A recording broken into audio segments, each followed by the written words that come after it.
ETF index mutual funds నేర్చుకుని stock మార్కెట్లో రాణించాలనుకుంటున్నారా? వెంటనే ఈ నెంబర్కి కాల్ చేయండి.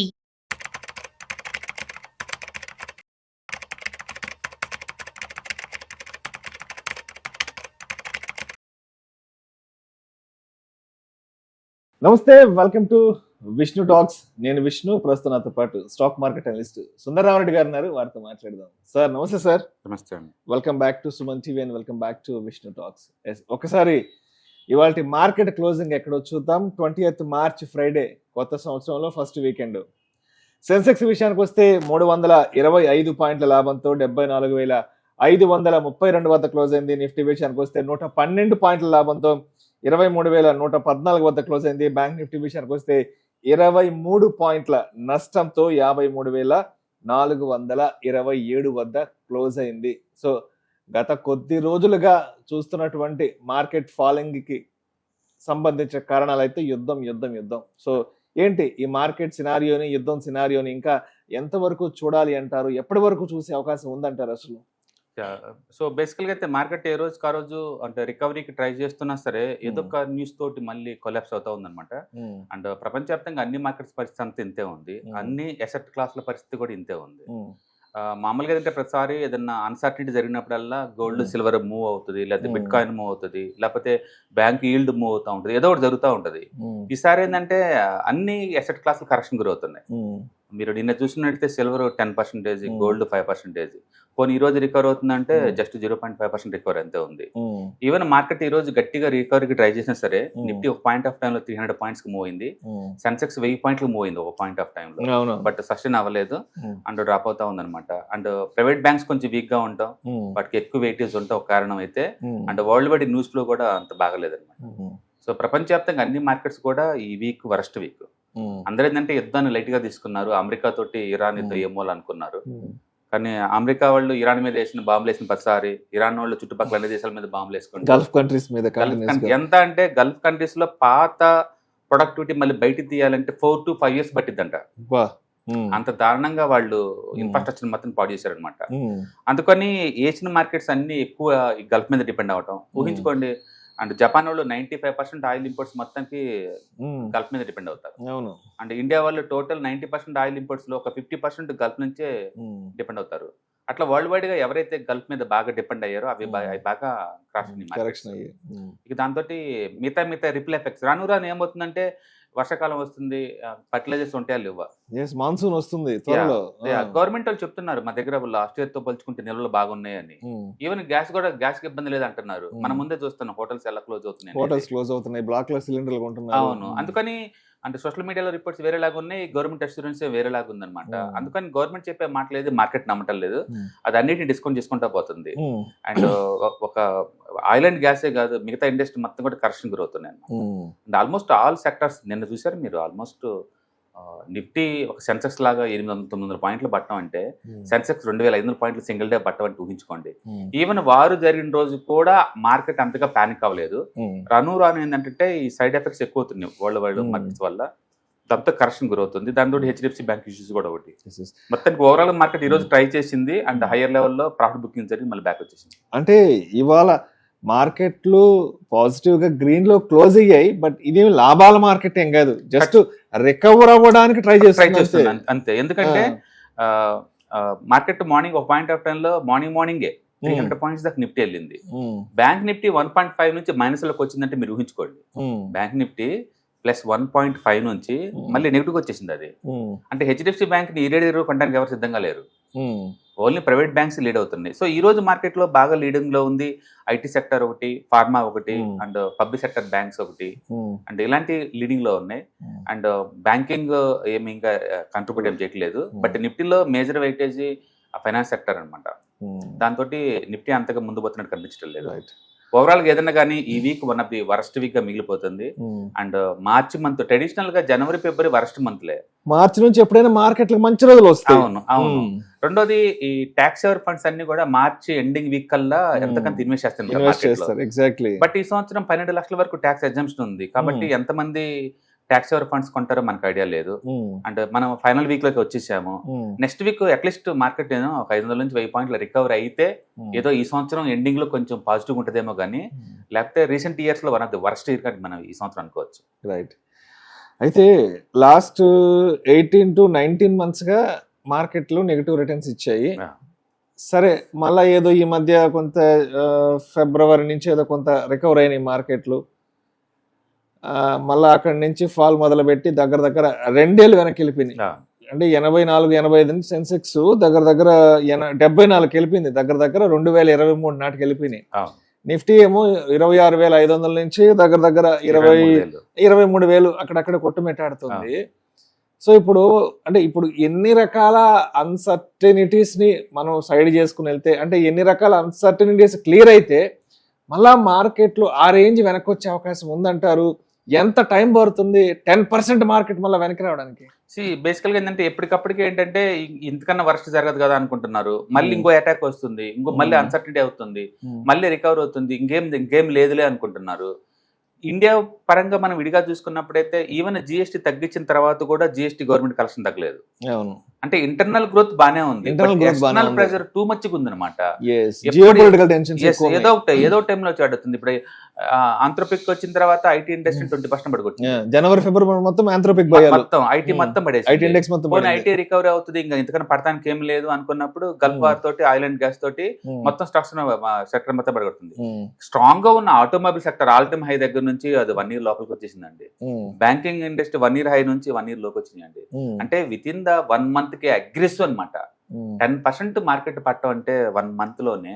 నిఫ్టీ అండి, నేను అయి కాదు. ఈసారి ప్రత్యేకత ఏంటంటే నిఫ్టీ లేదు, లార్జ్ క్యాప్ లేదు, మిడ్ క్యాప్ లేదు, స్మాల్ క్యాప్ లేదు, మొత్తం 10% పడిగొట్టేసింది విత్ ఇన్ 1 month కల్లా. సెక్టార్స్ అయితే 14 to 15% డ్రాప్ అయింది. మనం ఇప్పటిదాకా ఈటీఎఫ్స్, మ్యూచువల్ ఫండ్స్ సేఫ్టీ అనుకుంటున్నాం. నిన్న ఒక్కరోజే మ్యూచువల్ ఫండ్ టోటల్ పోర్ట్ఫోలియో అనేది -3 వచ్చిందండి. ఏది మ్యూచువల్ ఫండ్ పోర్ట్ఫోలియో మనది సేఫ్టీ అనుకుంటున్నాం. అంటే అలాంటి ఇండెక్స్ వాళ్ళు కుప్పగొలుస్తుంది. అంటే స్టాక్ స్పెసిఫిక్ అయితే ఎంత పడిందో ఊహించుకోవచ్చు మనం. మనం టీసీఎస్ మంచిది, టాటా టెక్నాలజీస్ మంచిది, టాటా ఇన్వెస్ట్మెంట్ మంచిది అనుకుంటున్నాం. ఒక్కోటి 60-70% డిస్కౌంట్లు దొరుకుతుంది. హెచ్డిఎఫ్సి బ్యాంక్, ఐటీసీ మంచిది అనుకుంటే అవి కూడా 1 year లోలో 4 years లోలో ఎడుతుంది. ఈ మార్కెట్ లో సేఫ్టీ అనేది ఎక్కడా లేదు. మీరు లార్జ్ క్యాప్ అనండి, స్మాల్ క్యాప్ అనండి, మిడ్ క్యాప్ అనండి, ఈటీఎఫ్ అనండి, ఇండెక్స్, ఈక్విటీ మార్కెట్ దాని ట్రూ నేచర్ చూపిస్తుంది. టూ మచ్ వాలటిలిటీగా రియాక్ట్ అవుతుంది.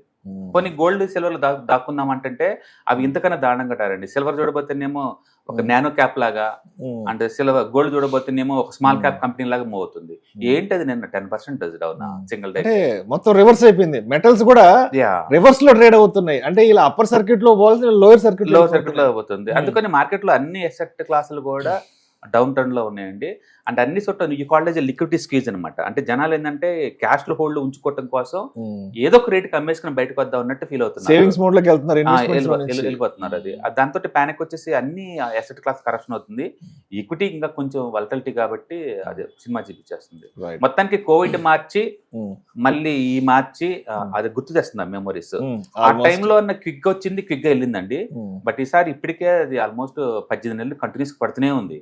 రికవర్ అవుతుంది అనుకుంటే ఇంకా పోతూనే ఉంది కిందకి. టూ మచ్ పెసిమిస్టిక్ మూడ్ లో ఉన్నారు ఇన్వెస్టర్స్ అందరు కూడా. బట్ ఎప్పటికప్పటికి హోప్ ఏంటంటే ఇండియన్ సెంట్రిక్ గ్రోత్ బాగుంది కదా, రికవరీ కాకపోద్దని ఒక ఆశ అనమాట. రైట్. సో ఎఫ్ఐఎల్ విషయానికి వస్తే ఆల్మోస్ట్ నిన్న March 19th ఆల్మోస్ట్ 7,500 కోట్ల రూపాయలు సెల్ ఆఫ్ చేసుకుని వెళ్ళిపోయారు. అంటే ప్రతిరోజు కనీసం ఒక 5-6 వేల కోట్ల రూపాయలు సెల్ ఆఫ్ చేసి మార్కెట్ నుంచి ఎగ్జిట్ అయిపోతున్నారు. సో అంటే మెయిన్ అంటే ఎక్కువగా ఏ సెక్టార్స్ నుంచి డబ్బులు వెనక్కి తీసుకుని వెళ్ళిపోతున్నారు, ఏ సెక్టార్స్ కి దూరంగా వెళ్ళిపోతున్నారు? బేసికల్ గా ఐటీలో వెరీ క్లియర్ కనబడుతుందండి. ఐటీ లాంటి మోడర్న్ సెక్టర్ నుంచి వాళ్ళు మొత్తం తీసేసుకుంటున్నారు అండ్ ఫినాన్స్ కూడా తగ్గించుకుంటున్నారు. అండ్ ఓవరాల్ గా ఈ జనవరి నుంచి ఇప్పటి వరకు ఆల్మోస్ట్ 90,000 కోట్లు వెనక్కి తీశారు. ఒకప్పుడు 1 year లో తీయాల్సిన అమౌంట్ ని ఇప్పుడు 3 నెలల్లో తీస్తున్నారు. లాస్ట్ ఇయర్ 3 లక్షల కోట్లు తీశారు.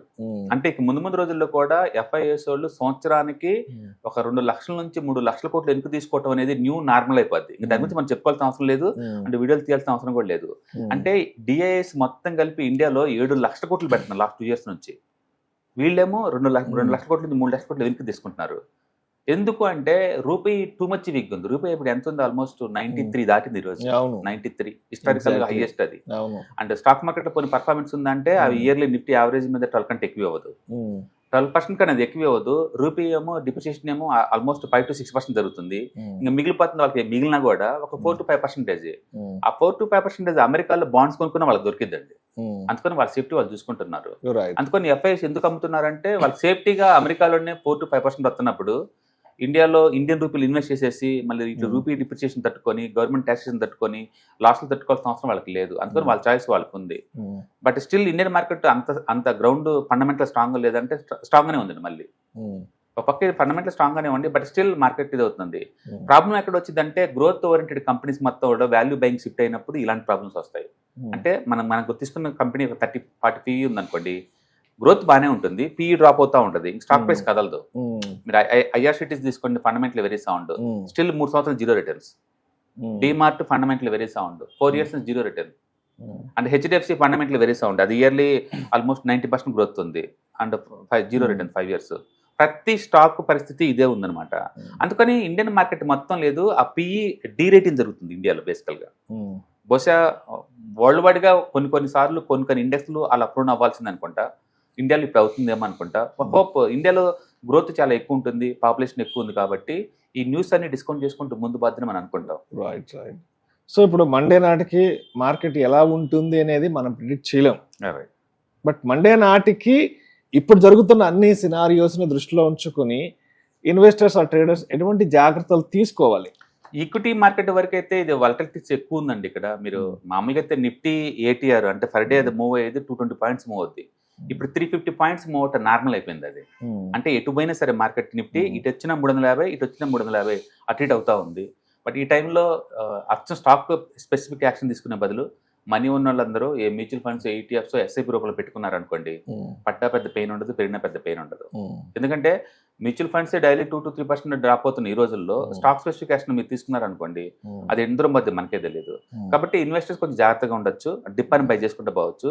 బట్ అదే టైంలో ఈ మార్కెట్కి సపోర్ట్ 23,000 దగ్గర వచ్చింది మనం అనుకోకూడదు. ఎందుకంటే న్యూస్ ఫ్లో ఎంత స్ట్రాంగ్ నెగిటివ్ ఉంటే అంత ఎక్కువ రియాక్ట్ అవుతుంది అనమాట.